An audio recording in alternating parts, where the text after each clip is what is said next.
Бранко Манојловски, пратеник од редовите на ДУИ како најстар член на Собранието, ќе ја отвори првата седница на новиот парламентарен состав. Државната изборна комисија утре до Собранието треба да го достави извештајот за резултатите од предвремените парламентарни избори и освоените мандати. Конститутивната седница ќе се одржи в петок или сабота. Според законот, конститутивната седница ја свикува преседателот на Собранието од претходниот состав, најдоцна 20 дена по изборите.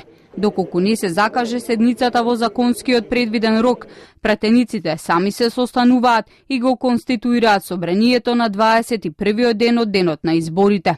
Како што стои во членот 9 од деловникот за работа на Собранието, пратеникот кој ја свикал првата седница председава со Собраниската седница додека новоизбраниот преседател или еден од подпреседателите не ја преземе должноста. Собранието може да се конституира ако на седницата присуствуваат мнозинство на избраните пратеници, а откако ќе се утврди кворумот, се избираат преседател и членови на верификационата комисија на Собранието. Во меѓувреме истекуваат последните часови од предвидените 48 кои им стојат на располагање на партиите за евентуални преговори до Државната изборна комисија за прегласувањето во ТРЦ во неделата. Доколку не пристигнат преговори до изборната комисија, утре ќе бидат објавени конечните резултати. Според меѓупартискиот договор од 20 јули по објавата на конечните резултати, министрите и дополнителните заменици министри, кои се дел од техничката влада, а доаѓаат од партијата која ги загубила изборите, си поднесуваат оставка.